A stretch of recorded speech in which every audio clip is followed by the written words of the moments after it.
Welcome to TDR today news channel. ప్రస్తుతం మనం నల్లగొండ జిల్లా చందనపల్లి గ్రామంలో ఉన్నాం. ఇక్కడ కొడదల శివకుమార్ అనే విద్యార్థి చిన్నప్పుడే తల్లిదండ్రులను కోల్పోవడం జరిగింది. అప్పటి నుంచి తనకు నాయనమ్మ తోడుతోటి, నాయనమ్మ ఒక్కతే ఉన్నది, ఆ నాయనమ్మ తోడుతోటి ఆ విద్యార్థి బడికెళ్ళుకుంటూ నాయనమ్మకు సేవలు చేస్తూ ముందుకెళ్ళడం జరుగుతుంది. అసలు ఏమైంది, వాళ్ళ తల్లిదండ్రులు ఎట్లా చనిపోయారు, ఏంటి పరిస్థితి ఏంది, ఇప్పుడు పరిస్థితి ఏ విధంగా కొనసాగుతుంది, ఆయన జీవితం ఏ విధంగా ఉంది, మరి బడికి ఏ విధంగా వెళ్తున్నాడు, ఆయనకు సహాయం ఎవరు అందిస్తున్నారు అనే పరిస్థితులు ఏ విధంగా ఉన్నాయనే విషయాలను వారిని అడుగు తెలుసుకునే ప్రయత్నం చేద్దాం. బాబు, అసలు ఏమైంది, నీ పేరేం పేరు, అసలు మీ తల్లిదండ్రులు ఇప్పుడు ఏ వయసులో చనిపోయారు, అసలు ఏమైంది వారికి? నా పేరు శివకుమార్.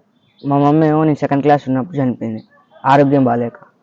మా డాడీ నేను 4th క్లాస్ ఉన్నప్పుడు చనిపోయాడు. మా డాడీకి కూడా ఆరోగ్యం బాగాలేక. అసలు ఏమైంది, మీ తల్లిదండ్రులు ఇద్దరు ఒకేసారి చనిపోవడానికి కారణం ఏంది, అసలు ఏమైంది? మమ్మీకి ఏమో టీపీ వచ్చి చనిపోయింది, డాడీకి ఏమో మందు తాగి బీపీ లేచి చనిపోయాడు. మీ నాన్న పేరు ఏం పేరు, మీ మమ్మీ పేరు ఏం పేరు? మా డాడీ పేరు కొడదల బుచ్చయ్య, మమ్మీ పేరు మంగమ్మ. నువ్వు ఏ వయసులో ఉన్నప్పుడు వారు చనిపోయారు? మమ్మీ ఏమో 8 years ఉన్నప్పుడు చనిపోయింది, డాడీ ఏమో 11 years ఉన్నప్పుడు చనిపోయాడు. అంటే మమ్మీకి డాడీకి 4 ఏళ్ళ తేడా, దూరం. అసలు వీళ్ళిద్దరు సుప్నాథుగా చనిపోవడంతో మన పరిస్థితి ఏ విధంగా ఉంది, అసలు ఎట్లా ఇప్పుడు జీవనం ఏ విధంగా కొనసాగుతుంది? కష్టంగా కొనసాగుతుంది. ఇప్పుడు మీ నాయనమ్మ ఉంది, మీ నాయనమ్మకు ఒకరు సేవ చేయాలి.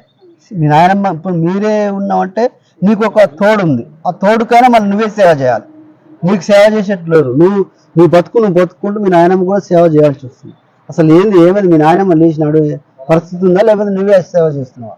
మా నాన్నమ్మ లేచి మా నాన్న పని మా నాన్న చేసుకోవాలి. వంట వాళ్ళు ఉంటారు? నేనే ఉంటా. నువ్వే ఉంటావు? వంట నేనే ఉంటా ఇద్దరికి. అంటే కంట్రోల్ బియ్యం నీకు రేషన్లో నీ పేరుందా? మీ నాయనమ్మకి ఒక్కదానికే బియ్యం వస్తాయా? నాకు కంట్రోల్ రేషన్ కార్డులో నా పేరు లేదు, మా నాన్నమ్మ పేరు ఒకటి ఉంది. మీ నాయనమ్మకైనా 5 కిలోలే వస్తాయి, 5 కిలోలు నెల మొత్తం సరిపోగా. మరి ఎట్లా పరిస్థితి, ఎవరన్నా సహాయం చేస్తురా, ఉపవాసం ఉండే పరిస్థితి ఉందా? ఎవ్వరు సహాయం చేస్తలేరు. మరి ఎట్లా ఈ 5 కిలోలలో మీ ఇద్దరికి ఎట్లా సరిపోతుంది? పని పోయి కొనుక్కొస్తా. అంటే నువ్వు బడికి పోతున్నావు? అసలు పోతున్నా. ఏ క్లాస్ చదువుతున్నావు? 9. ఎక్కడ? పానగల్లా? అది రామారం, కాజీరామం. గవర్నమెంట్ బడేనా? గవర్నమెంట్. అంటే మధ్యాహ్నం భోజనం అంటే నువ్వు అక్కడ తింటావు, మరి ఉదయం సాయంత్రం ఎట్లా? మీ ఇద్దరు వచ్చిన 5 కిలోలు మీ ఇద్దరికి సరిపోగా, మరి ఎట్లా పరిస్థితి, ఎట్లా ఏ విధంగా గడుస్తుంది? కష్టంగా గడుస్తుంది. అంటే నువ్వు మధ్యాహ్నం పనికి పోతావా? బడి అయిపోయినాక సెలవులలో ఏం పనికి పోతావు? ఊళ్ళోనైతే నారందియా, చిన్న శిల్కలలో మందు కొడుతుంటే నీళ్ళంది అవి ఉంటాయి, అటు పోతా. అప్పుడు ఎంత కూలి, ఎంత ఇస్తారు నీకు? రోజుకి 500 ఇస్తారు. ఇప్పుడు ఈ చిన్నప్పటి నుంచి నీ కష్టాలు ఎదుర్కొంటున్నావు. అసలు ఇప్పుడు మీ తల్లిదండ్రులకు సంబంధించిన, మీ నాన్నకు సంబంధించిన బంధువులు కానీ, లేకపోతే మీ అమ్మకు సంబంధించిన బంధువులు కానీ మీ దగ్గరకు వచ్చి మరి మేము సహాయం చేస్తాం, లేకపోతే మేము మా దగ్గర ఉందిరా అని ఎవరైనా మీకు వచ్చి అడిగిరా? అడిగారు. మా డాడీ తరఫున, మా డాడీ వాళ్ళ అన్న వాళ్ళ కొడుకు తీసుకుపోయి మరి ఏమో చదివించిండా, ఎట్లా పని చెప్పించిండు? చదివించిండు. హాస్టల్ వేస్తే ఉండలేక నేను వచ్చిన. ఎందుకు? మరి హాస్టల్లో మంచిగా లేదు, అక్కడ వసతులు లేకపోతే అక్కడ పరిస్థితి బాగాలేదా? అన్ని బాగానే ఉన్నాయి, నాకే ఉండబుద్ధి కాదు. నీకు ఉండబుద్ధి కాకుండా వెళ్ళి వచ్చినావు. మరి ఇప్పుడు ఇక్కడ చదువుతున్నావు? కాజీరామరంలో చదువుతున్నావు. ఇప్పుడు మీ తల్లిదండ్రులు లేరు, ఇప్పుడు హాస్టల్ వేస్తే వెళ్ళి వచ్చినావు, ఇప్పుడు ఇక్కడ కాజీరామలో రోజు బడికి పోతున్నావు. మరి ఎట్లా పోతావు? నడుచుకుంటూ ఇప్పుడు దాదాపు కాజీరామరావు అంటే 10 కిలోమీటర్లు ఉంటుంది. 10 కిలోమీటర్లు ఎట్లా పోయి వస్తున్నావా, ఎట్లా నడుచుకుంటూ పోతావా, సైకిలా? సైకిల్ మీద పోతున్నా. సైకిల్ ఎవరు కొనిచ్చారు నీకు? అదే నేను కొనుక్కోలేదు, నల్గొండ టాక్స్ అని ఒక అన్న ఇచ్చిండు. అంటే నీ పరిస్థితి నాకు తెలుసా? నీకు తెలిసిన ఆయన లేకపోతే ఎట్లా కొనిచ్చిన ఆయన? నాకు తెలియదు అన్న. యూట్యూబ్లో రీల్స్ చేస్తే కామెంట్ పెట్టిన, అన్న నాకు సైకిల్ ఇవ్వను అంటే, ఇష్టలేదు తమ్ముడు కనుక్కోను అని చెప్పి మొన్న ఆదివారం రోజు ఇచ్చాను. ఇప్పుడు అతను ఎవరో నువ్వు గురించి తెలియదు, ఆ బ్రదర్ నీకు సైకిల్ ఇవ్వడం అనేది చాలా గొప్ప విషయం. ఎందుకంటే ఈ రోజుల్లో ఎవరికి సాయం చేయాలంటే ముందుకు వాళ్ళు బతికేదే మా కష్టం. కానీ ఒక అన్న నీకు నీ మాట నీకు సైకిల్ కొనిచ్చినామంటే ఆయన హ్యాట్సాప్ చెప్పాలి. ఎందుకంటే మరి ఆయన నీ దగ్గరకు వచ్చి ఇచ్చిందా, అక్కడ నిన్ను నల్గొండకు రమ్మని కొనిచ్చి ఇంటికి వచ్చి ఇచ్చిండు. ఇంకా 4 ఇస్తున్నా అంటే పేద విద్యాలయం. Very good. మరి ఆయన సైకిల్ ఇచ్చిన మంచిగా బడికి పోతున్నావా, లేకపోతే ఎట్లా? బడికి పోతున్నా, హాలిడేస్ వస్తేనే పనికి పోతా. ఇప్పుడు మీ రేషన్ కార్డులో నీ పేరుందా? లేదు. బియ్యం ఎంత ఇద్దరికి వస్తాయా? మీ నాయనమ్మకి నీకు వస్తాయా? ఒక్కదానికి వస్తాయా? మా నాన్నమ్మకి ఒకదానికి వస్తాయి. ఎన్ని కిలోలు వస్తాయి? 6 కిలోలు. 6 కిలోలు నెలలో సరిపోతాయా? సరిపో. మరి ఎట్లా నువ్వు మరి ఎట్లా తిండి ఎట్లా? హాలిడేస్ వచ్చినప్పుడు సండే ఇట్లా హాలిడేస్ వస్తాయి కదా, అప్పుడే పని పోయి తెస్తాం. ఎంత కూలి ఇస్తారు? రోజుకి 500 ఇస్తారు. రోజుకి 500 ఇస్తారా? మరి మీ నాయనమ్మ ఆరోగ్యం బాగుందా? మందులు పరిస్థితి ఎట్లా మరి? బాలే. మరి ఏమైనా హాస్పిటల్ తీసుకోపోయినావా? నేను తీసుకోవాలి. మరి ఎవరైనా ఇక్కడ వస్తారు హాస్పిటల్, గవర్నమెంట్ హాస్పిటల్ ఇప్పుడు తీసుకోపోయినావా? నేను రాను పోరా అంటది, తీసుకోపోతా అంటది. ఇప్పుడు ఆమె పండుకొనే ఉంది కదా, చేత లేవలేని పరిస్థితులు ఉన్నట్టుంది. ఎట్లా ఆమెకు ఎప్పుడు సేవ చేస్తావు? నువ్వే వంతావు అన్నం? నువ్వు వండి పెట్టి బడి పోయి మళ్ళీ వచ్చి మళ్ళీ చూసుకుంటావు. కానీ ఇన్ని ఇబ్బందులు ఎదుర్కొంటున్నావు. మరి ఎవరైనా దాతలు ముందుకు వచ్చిరా? మీరు నీ పరిస్థితి ఎవరికైనా తెలుసా అసలు? తెలియదు. ఈ ఊరిలో తప్పించి ఇంకోళ్ళకి తెలియదు. ఈ ఊరిలో వచ్చి వాళ్ళ వంతు బియ్యం ఉన్నా లేకపోతే ఏదైనా సాయం అందించిన సందర్భాలు ఉన్నాయా? లేవా? ఇంతవరకు ఎవరు మీ బంధువులు కానీ మీ అమ్మ వాళ్ళ తరపున బంధువులు కానీ ఎవరు? మరి ఇలాంటి పరిస్థితుల్లో మరి బియ్యం ఏమో ఒక్కరికే వస్తున్నాయి, అవైనా 5 కిలోలు ఇస్తే 10 రోజులే వస్తాయి. మరి ఈ సందర్భంలో నువ్వు బడి పోకుంటూ మళ్ళీ పనికి పోయి సంపాదించుకుంటూ బియ్యం కొనుక్కుంటున్న పరిస్థితుల్లో ఇలాంటి ఇబ్బందులు ఎదుర్కొంటుంటే నువ్వు ఏమైనా బాధ అనిపిస్తుందా నీకు? అనిపిస్తుంది, బాధ అనిపిస్తుంది. మీ తల్లిదండ్రులు అసలు మీ ఎంత వయసు? మీ నాన్న అమ్మ చనిపోయినప్పుడు? అమ్మాయి చనిపోయినప్పుడు 8, డాడీ చనిపోయినప్పుడు 11 ఉంటాయి. అంటే చిన్న వయసులో తల్లిదండ్రుల ప్రేమను దూరమైన. ఇప్పుడేమో బడికి పోతుంది కూడా పరిస్థితి బాగాలేదు. ఒక అతను అన్న సైకిల్ ఇచ్చిండు, బడికి పోతుంది, మంచిగా ఉంది.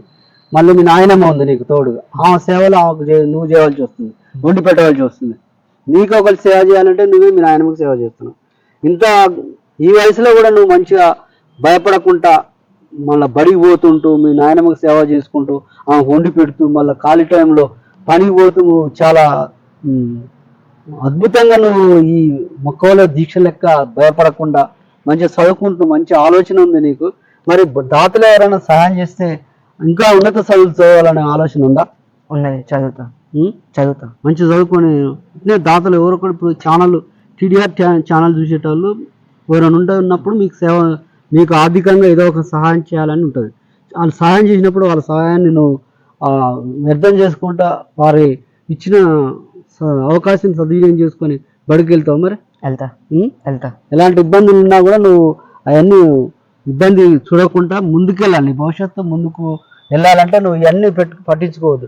నువ్వు ఖాళీ టైంలో ఏం పని చేసుకున్నా కూడా మళ్ళీ బడికి పోతున్నా కూడా నువ్వు ఎలాంటి ఇబ్బంది పడకుండా ఎలాంటి ప్రాబ్లం లేకుండా నువ్వు చదువుకున్న సందర్భాలు ముందుకు నువ్వు పోతే ఇంకా నీ భవిష్యత్తు ముందు ఇంకా చాలా ఉంది. కాబట్టి నువ్వు ఎలాంటి ఇబ్బంది పడకుండా చదువుకోవాలి.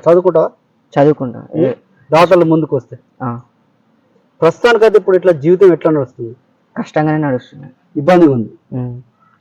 సరే, ఈ అబ్బాయి మీరు చూసినారు ఇప్పటివరకు ఆయన బాధలు. చిన్నప్పుడే తల్లిదండ్రులు కోల్పోవడం జరిగింది. తల్లిదండ్రుల ప్రేమ కూడా ఆయన ఎరగకపోయిండు. చాలా చిన్నప్పటి నుంచి బాధలు ఎదుర్కొంటున్నాడు. ఒక అతను చూడలేక ఒక సైకిల్ ఇచ్చిండు, ఒక బ్రదర్. మరి ఆ సైకిల్ మీదనే ఆయన కాళీ రామారం పక్కన 10 కిలోమీటర్లు ఉంటుంది, అక్కడ పోయి స్కూల్కి పోయి వస్తాడు. మరి ఈ రేషన్ కార్డులో కూడా ఇతని పేరు లేదు. మరి రేషన్ కార్డులో నువ్వు పేరు పెట్టుకున్నావా? లేదు. మొన్న అప్లై చేసుకున్నావా? చేయలే. అదే, రేషన్ కార్డులో కూడా పేరు లేదు. ఒక నాయనమ్మ పేరే ఉంది. ఆ నాయనమ్మకు 5 కిలోలు బియ్యం వస్తాయి. ఆ బియ్యంతో నెల రోజులు గడవాలంటే చాలా కష్టం.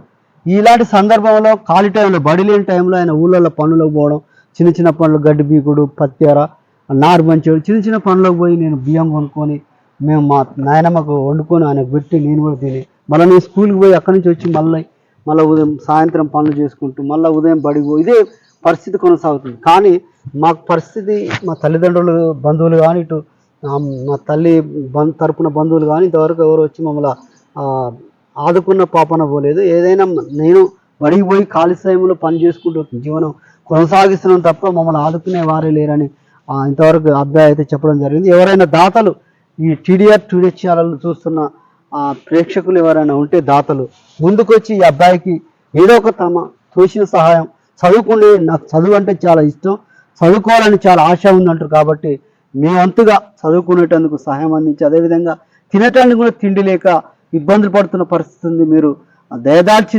దాతలు ఎవరైనా ముందుకు వచ్చి వారికి బియ్యమో లేకపోతే సామాను లేకపోతే నిత్యావసర సరుకులు ఏదైనా ఒక సాయం అందించి ఈ అబ్బాయిని ఆదుకుంటారని కోరుకుంటూ టీడీఆర్ టుడే న్యూస్ ఛానల్ చూస్తున్న ప్రతి ఒక్క ప్రేక్షకులకు ధన్యవాదాలు తెలియజేస్తూ మీరు ముందుకు వచ్చి ఈ అబ్బాయికి ఎవరైనా సాయం చేయాలని కోరుకుంటూ టీడీఆర్ ఛానల్ కోరుకుంటుంది. ఎవరైతే ఇలాంటి ఇబ్బందులు ఎదుర్కొంటారో వారి సమస్యలను వెలికితీసేందుకే ఈ టీడీఆర్ ఛానల్ ముందు ఉంటుంది. కాబట్టి ప్రతి ఒక్కరు దీన్ని గమనించి అబ్బాయికి సహాయం చేస్తారని కోరుకుంటూ TDR today news channel Nalgonda.